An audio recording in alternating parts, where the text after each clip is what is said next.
Hey, Kate, what did you eat last night? I had breakfast for dinner last night, which is one of my favorites, and I had avocado toast. Nice. Breakfast for dinner. You know, I don't even like breakfast, but maybe I'll like it if I have it for dinner. Maybe you will. I like breakfast so much, I like to eat it for every meal. You're special. I know. So normally I have my avocado toast for breakfast, actually. So I have good whole grain toast, and then I mash up some avocado, and I like to use either just lemon juice, salt, and red pepper flakes, or sometimes I use Worcester sauce.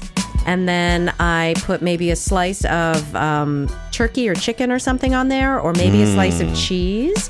And then I do a fried egg on it that sort of yolks all over it, and it's fantastic. That sounds pretty perfect, Kate. A good combination of all ingredients we like in our food groups. Oh my God, it's creamy, it's rich, it's got good protein, good fat, good carbs.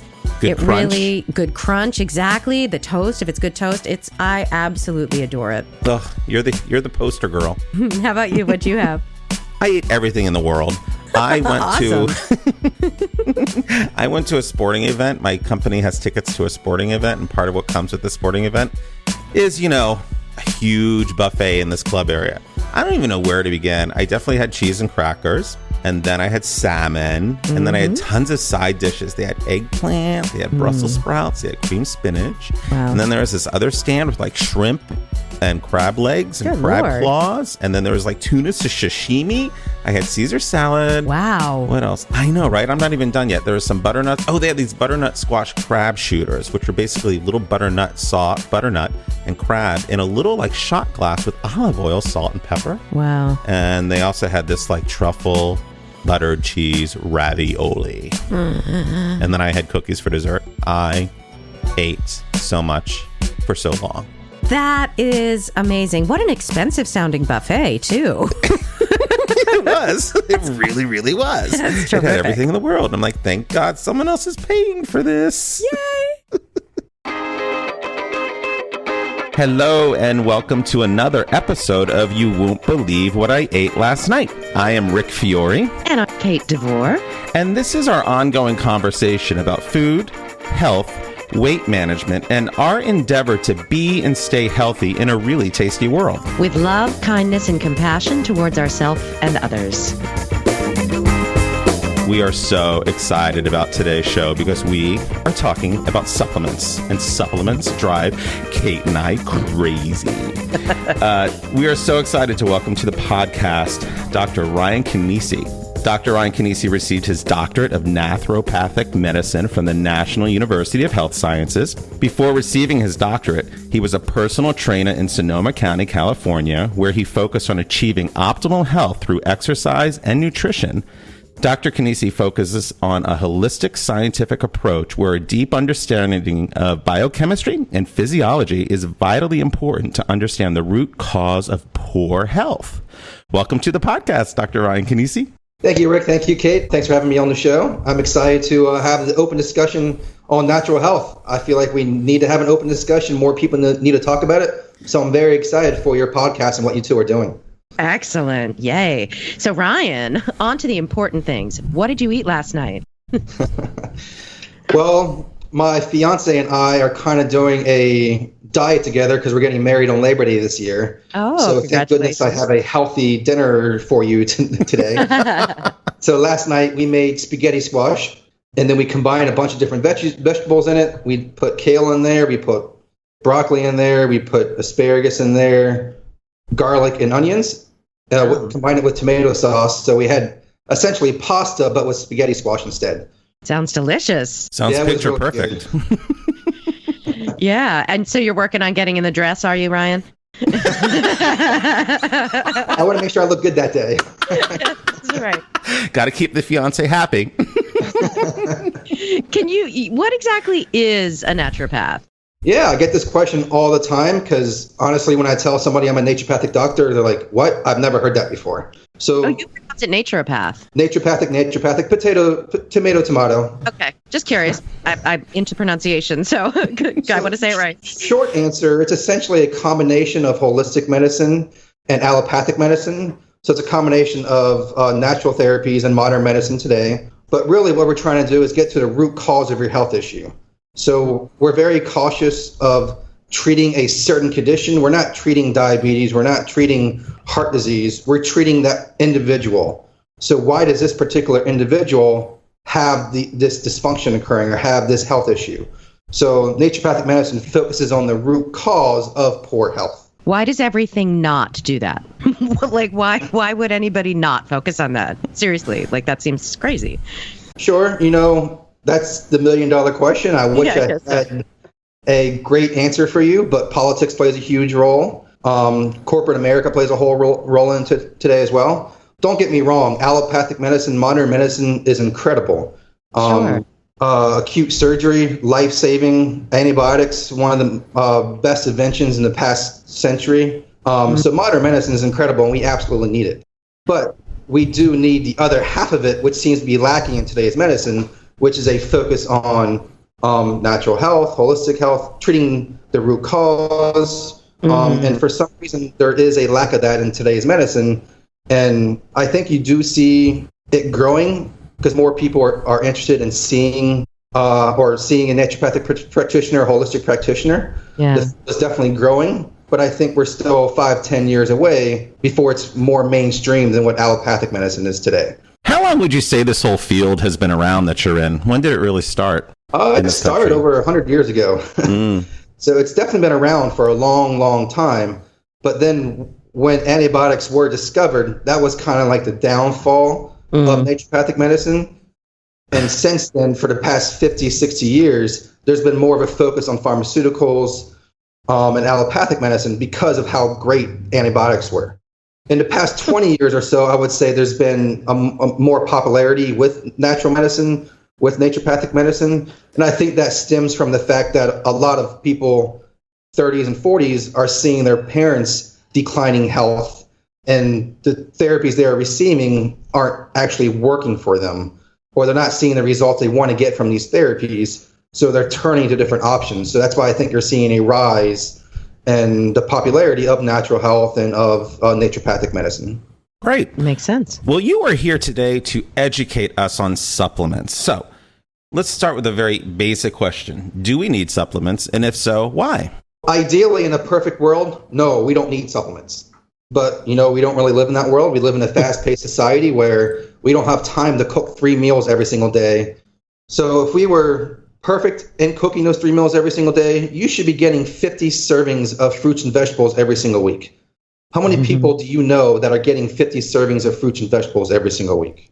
Yeah. Not I, Ryan. I can guarantee that. I mean, my poor little brain is trying to do the math on that. So that's like 7 servings a day, right? Basically. Yeah. It's early. It's early in the morning, you guys listening. So supplement, the definition of supplement means in addition to. So in addition to a non-perfect diet, that's when supplementation can play a role in your health. That's great. So which ones do people need? How do people know what they need and what they don't need? Sure. So I would say it's different for every single person that walks in my office. Everybody has a different biochemistry. Everyone has a different physiology. So it just depends on their age, their gender, their dysfunction that's occurring with them at that moment, their health history. It depends on a lot of different factors, the environment they're surrounded in, that I would base on what supplements they need. Do you do blood work or things like that to determine it, or do you do it based on discussion? Yes and no.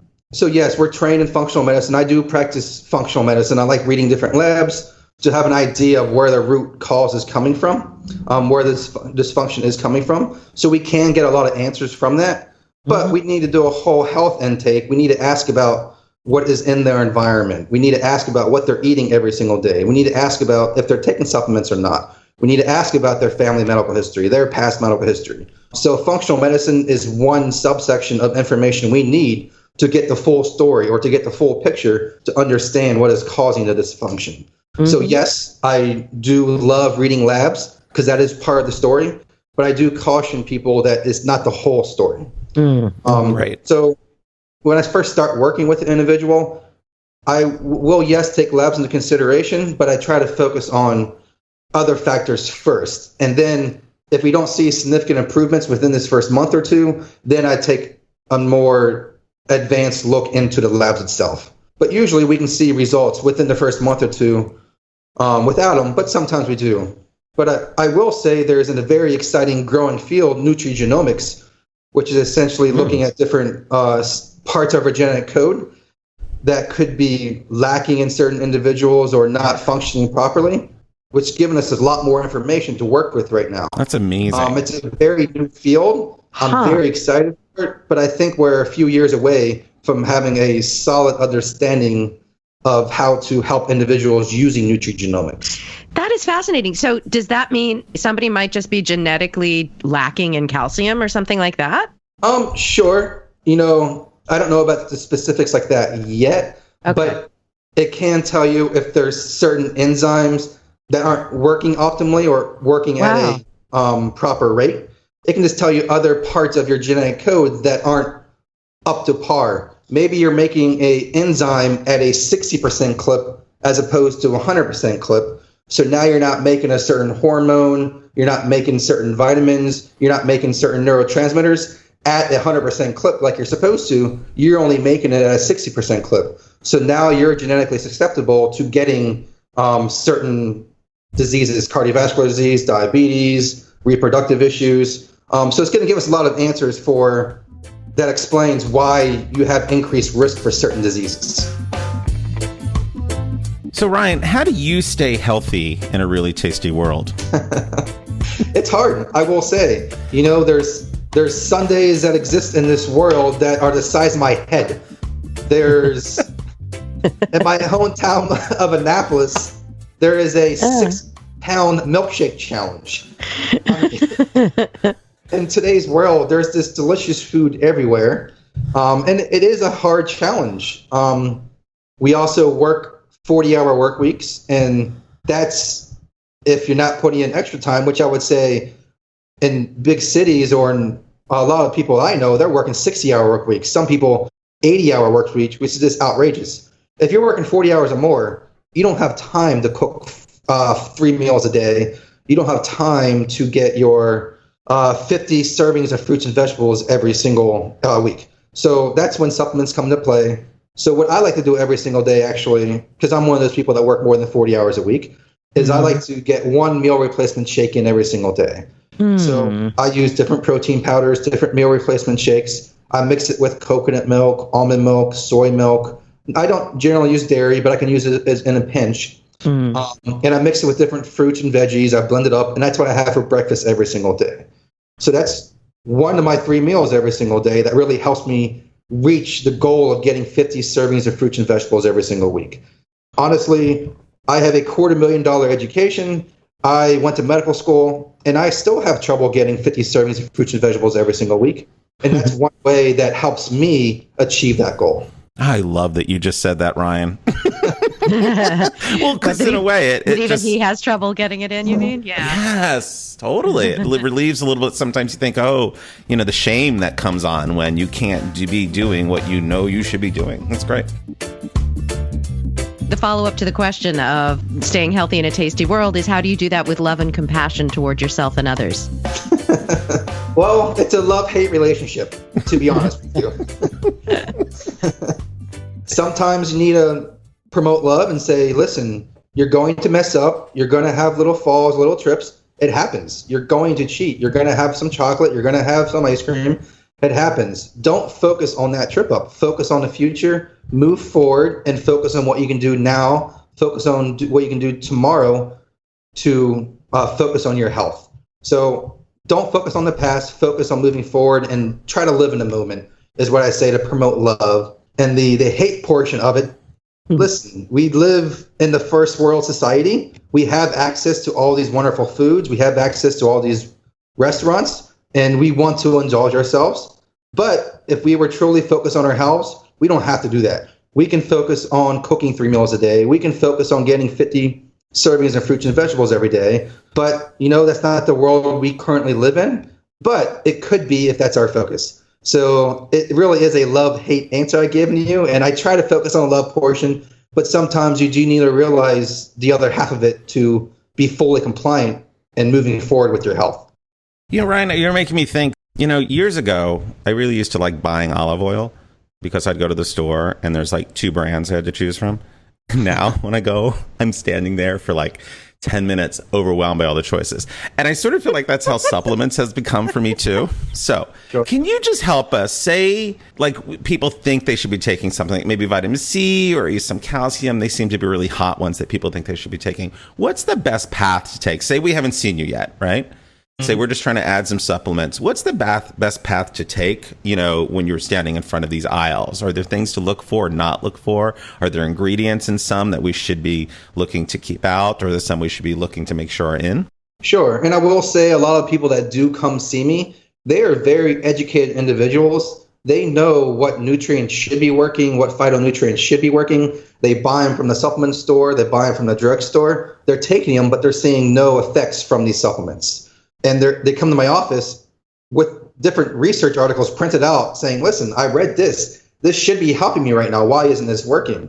And the answer is the quality of their supplement they're taking. Mm-hmm. Unfortunately, a lot of the supplements at the drugstore or at your corporate stores, they use the cheapest form of supplement possible to sell it so they can make the most money. They're more concerned about bottom line than they are about your health. Unfortunately, that's a real concern.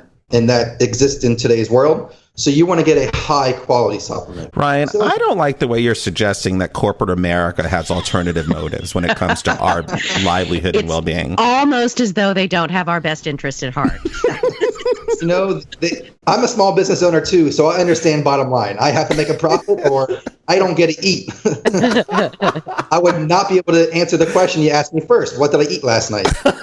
That's right. Not in such a fancy way. You'd be like, I was at the Burger King. Yeah. So I understand why they do it, but unfortunately, like Kate said, they don't have your health in consideration. They're worried about their bottom line only. Yeah, a friend of mine who's a nutritionist refers to those over-the-counter supplements as bedpan bullets, I guess is what they call them in hospitals, right? Like they just pass right on through and leave no benefit. And we know we're not going to talk about specific brands, which I totally respect. Are all over-the-counter ones useless, would you say, or are some of them adequate? No, there's a lot of great ones over-the-counter that are good. I use nutraceutical companies because I trust them. They do research on their own products. They have high quality control. They have to be compliant now with FDA standards. I forgot the exact terminology they use.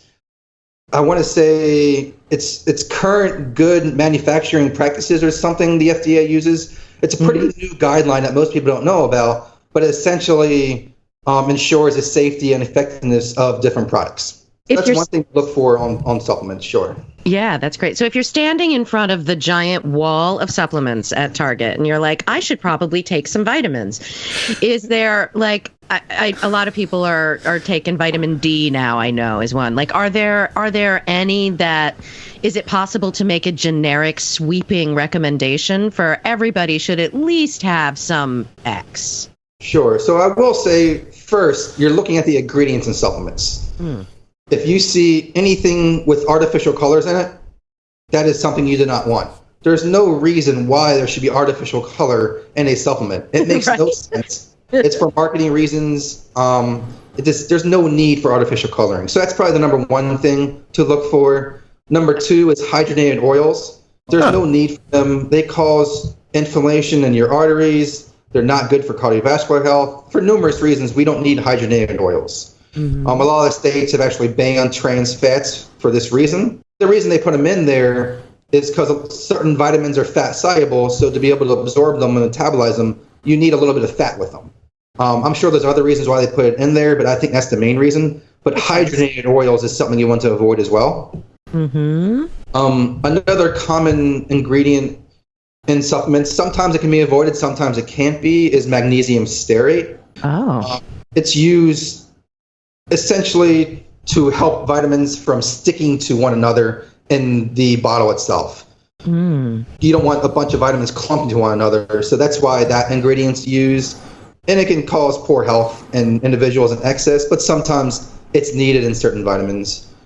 And those are probably the top three I would avoid in different supplements. Okay. That's great. So could we talk a little bit about, like, when you look at pills, do age and gender matter? When it says something like, multi-supplement for men, multi-supplement for women, should that play into our psyche at all when we're just, in front of the counter or, looking at this wall of supplements? Yes, absolutely. Sure, everyone could probably benefit from a multivitamin because our soil is depleted today. There's less nutrients in our food than there was 100 years ago. Certain pesticides are decreasing the nutritional value of our foods. So most people can benefit from a multivitamin, definitely. But I will say it's different for every single person that walks into my office. I actually don't prescribe multivitamins very often. I'd rather individuals get their vitamins and minerals and phytonutrients from food. I wish there was a simple answer of yes, every single person should take this supplement or take this nutrient, but it's really not that simple. There are over 25,000 different phytonutrients that exist in nature. And I can't pick 4 for every single person to take. Come on, Ryan. Get it together, Ryan. I wish I could, but iron is needed for most females in reproductive age. For older adults, they definitely need vitamin K, vitamin D, magnesium, calcium, phosphorus for bone support. So it really depends on a lot of different factors. I wish I had one simple answer for you, but like I said, there's 25,000 different phytonutrients, and each one has dozens and dozens of different actions in the body. So I really look at what dysfunction is occurring or what that individual is concerned about, and that's how I base my recommendations on. That's great. Prescribe us a bunch of kale and cauliflower, probably, right? Yeah. I don't know, Ryan. I'm wondering if I got corporate America on the phone, would they have one sweeping generalization for all of us? I'm just wondering. What is the best piece of advice you have ever gotten about food and wellness? If it doesn't exist in nature, you probably shouldn't eat it. End the conversation, Ryan, I assume. You have nothing else to add. That is an awesome piece of advice. That was great. Simply said. Great. Ryan, what 5 items are always on your grocery list and why? So number 1 is kale, and that's not my choosing, that's my fiance's choosing. I've never met a person who loved kale as much as she has. And, it's delicious. I like it, but she needs it every day in her diet or she just goes crazy. She needs kale. So that's probably number 1 on our list. And then garlic, salmon, avocado.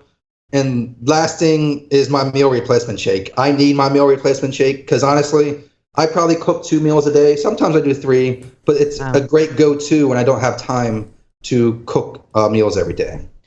This may be a little bit detailed beyond the level that you might know, but do you happen to know what is it that makes good supplements good? What is it that they do that makes the body absorb the stuff better as opposed to the ones where it does just pass through as a bedpan bullet? Do you know that? Sure. So it's all about something called bioavailability. So it is the molecular structure of that phytonutrient.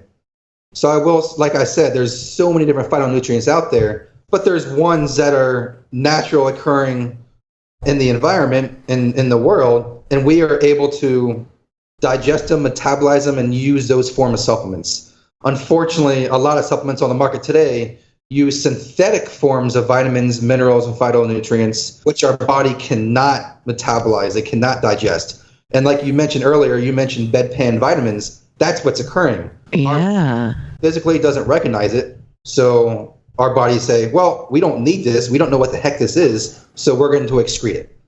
It's hard because it does depend on each individual. But I would say the most popular ones that I always recommend is that daily meal replacement or that daily multivitamin. Most people can benefit from some type of probiotic. We are vastly outnumbered in our body from bacterial cells, from human cells, 9-1. We are vastly outnumbered. So most people can benefit from a daily probiotic. Living in our area in the Midwest, especially during the wintertime when we see the sun about 3 days the whole winter, you can probably benefit from some vitamin D. So I always recommend vitamin D in the wintertime in our region. Those are probably the top 3. And then lastly, most people can probably benefit from fish oil or flaxseed oil. The optimal ratio of fatty acids in our diet is, when you talk about omega-6s and omega-3s, you probably have heard those terms before. In a nutshell, omega-6s are unhealthy, omega-3s are healthy ones. But that's not the whole story. It's just the amount of omega-6s we're getting. with the standard American diet, we're getting 20-to-1 ratio of omega-6s to omega-3s. Wow. And optimal health is anywhere from 1-to-1 to 4-to-1. Chronic systemic inflammation is occurring anytime after that ratio is above 5-to-1 of omega-6s to omega-3. So most people can benefit from an omega-3 or a fish oil type supplement as well. And those are probably my top 4 I recommend pretty often to people. That is fabulous. So you take that meal replacement shake for breakfast typically. You're saying, does it matter what time of day one takes supplements? You always think of it as the morning, but does it matter? Sure, it absolutely does. It also matters if taken away from certain medications or with certain medications, with food or away from food. So there's no simple answer to that. It just depends on what that supplement is. I would say the general rule of thumb is to take vitamins and minerals with food. Otherwise, it might cause a little bit of nausea or upset stomach. So that's probably the top recommendation. Otherwise, it's pretty specific for certain vitamins, minerals, and whatnot. Is there a way to tell on the label whether they're using the synthetic version? Does it say something? Is there a word that's a code for that? Sure. So for every different vitamin that's out there, there's dozens of different forms of that vitamin. So I really can't say in particular which one word you're looking for, because like I said, there's thousands out there that exist. I would just say buy a high quality supplement, talk to a naturopathic doctor, talk to a nutritionist, talk to a holistic health coach, whoever you work with, and just ask their opinion on it. If you're buying a supplement for $10 to $15, it's probably not going to work for you, and you're probably just lighting your money on fire. Oh, so it's a little bit of a you get what you pay for kind of feel. Exactly. People don't want to hear that because they think they're doing the right thing. Yeah. But honestly, they'd be better off just eating healthier foods and not even taking supplements. Wow. That is great information. So Great. Ryan, how do people find you? Sure, they can find me on the web. They can find me on Facebook.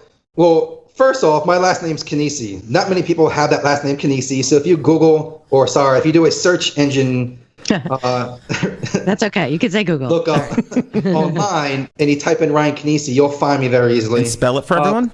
Yeah, so my last name is spelled Kneessi, Kneessi. Or you can Google Move Forward Natural Health. That's the name of my business. And I'm located here in Lakeview in Chicago. You guys, he really has an amazing blog to look at, and hopefully we'll be posting some of that stuff as this podcast airs. It's really worth taking a look at and seeing everything he has to offer. Yeah, we'll have it on our website. There's cool articles on inflammation and other things we've talked about over the past years. So thank you so much, Ryan, for joining us. Yeah, thanks for having me, Rick. Yeah, we're glad to leave you with that. So you guys, thank you so much for tuning in. Please follow us and subscribe on YouTube and SoundCloud and iTunes. You can find us Instagram and Facebook. You can find us on Facebook, YouTube, and Instagram at You Won't Believe What I Ate. You can also email us your questions. And remember, tell us what you ate last night, and we'll play it on the show. You can send an email or an audio recording to You Won't Believe What I Ate at gmail.com. And as always, any other questions you have, send them on. Thanks so much for listening. Thanks, guys.